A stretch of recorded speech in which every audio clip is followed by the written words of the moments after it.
Hey, my name's Jason Creel and this is the Lawn Care Life.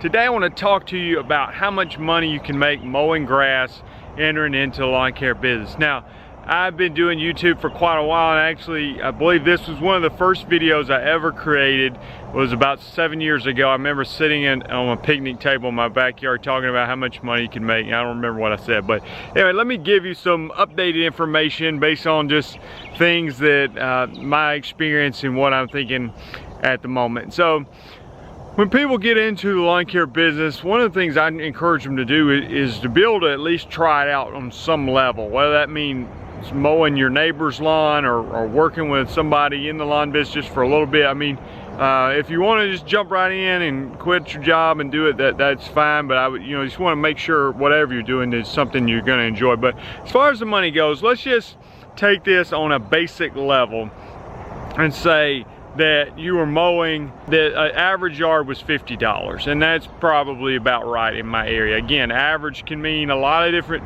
things depending on where you are. Some yards, in your area the average might be 2 acres, or you might live where everybody has a garden home and they're tiny. So I mean, you can't say it's going to be the same for everywhere, and you can't say the pricing is going to be the same for everywhere, and you can't say the competition is going to be the same for everywhere. So I mean, you got to just sort of use general terms here. But in my area, $50 is not uncommon for somebody to let you cut your grass. And let's just say you're working by yourself.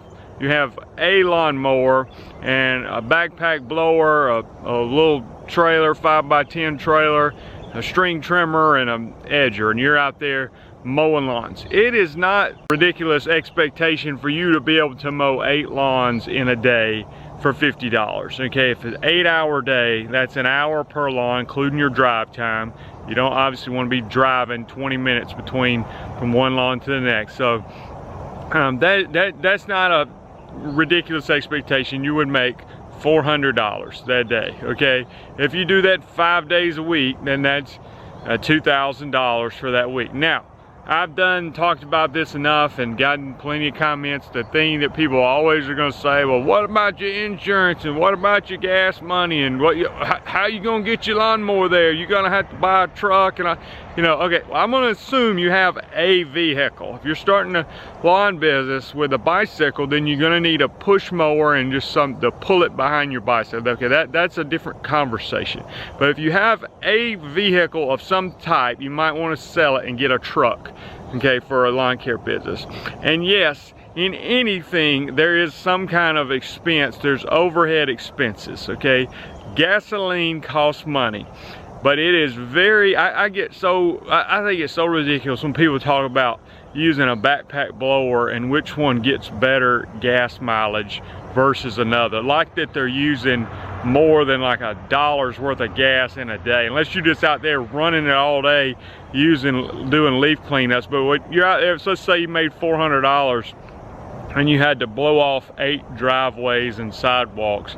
I mean, how much gas you think you're really using in that blower? But yeah, there is an expense to it. I'm not saying that over the course of the year you might not use, in that situation, you might not use, $1,000 worth of gas in your equipment, maybe. I mean, that might be, I'm just throwing a number out there. But and obviously gas in your vehicle and things like that. Those things are tax deductible, okay? So this is a good, it's not a good thing, but it's good that we can write them off. I don't like expenses, but it's better to be able to write them off than just to have to eat them. So you obviously need to buy a trailer, lawnmowers, those things break. So there's a sense where I agree with those people who make those comments. I think most of the time they're just naysayers, but there is the truth to it. The expenses definitely add up, and you want to be wise about that and try to minimize those. But at the same time, it's just a part of doing any business, and you gotta just incorporate that into the cost and say, you know what, of course there's expenses. Who doesn't have expense? Who runs a business that has no expenses? I've never met one. Now what you need to do is be able to start duplicating that business. There's a couple of things that are very important when you build a lawn care business, especially if you're trying to stay small. You just really wanna have your route density tight, because what happens is if you end up driving 20 minutes from one lawn to the next, it does begin to really add up as far as expenses. And if you hire somebody to work with you and they're riding for 20 minutes to get from one lawn to the next, you're still paying them. So that is a real problem. So it's, you know, it can be a profitable industry, but you've got to keep your route tight and dense so that you're more profitable. And another thing is, you know, you hear this maybe hear this all the time, but it is true, and you just don't want to compete on price. You want to present yourself in a very professional manner so that you can charge at least middle of the road price for your area. Now, you can't just say, well, you know, the average price is $50 in my area, but I'm so great I'm gonna charge $100. You know, people probably not gonna pay that. So you can't just make up some high number and think that you're so superior to everybody else. That's ridiculous. There's tons of competition in the lawn business. But you don't wanna just say, well, if the average is 50, I'm gonna do everybody's yard for 30, and look, I'm gonna have more business than I know what to do with. Well, yeah, maybe you will. But what happens is you get so busy, you're still not making enough money, then you end up cutting corners, it just gets sloppy. And honestly, the bigger problem with that is the type of customer you attract when you start going for those low prices is not really your ideal customer. You're wanting somebody who's okay with spending money, that they look at it as like, yes, I want to spend the money on my yard, and I'm not just trying to get something done for the cheapest price possible. All right, back to the numbers I'd put out there. Let's say you're making $400 a day. That's not unreasonable. This is working by yourself, 8 yards a day, $50 per yard. That comes out to a 5-day work week, would be $2,000 for the week. Let's say there's 32 mowing weeks in the year. That's probably about right in my area. I'm in the South. If you live in a shorter mowing season, then you're probably gonna need to come up with something to do in the wintertime. I would recommend that wherever you are, unless, you know, in some areas where you can literally mow year round. So, but 32 weeks at $2,000 comes out to $64,000. Okay, that's, again, not counting in your expenses. You come in with having to buy lawnmowers, things like that, but that's working 32 weeks out of a 52-week year. So if you can figure out how to generate income in the wintertime, it gets better. And obviously, when you begin hiring somebody, again, you got to keep the efficiency up.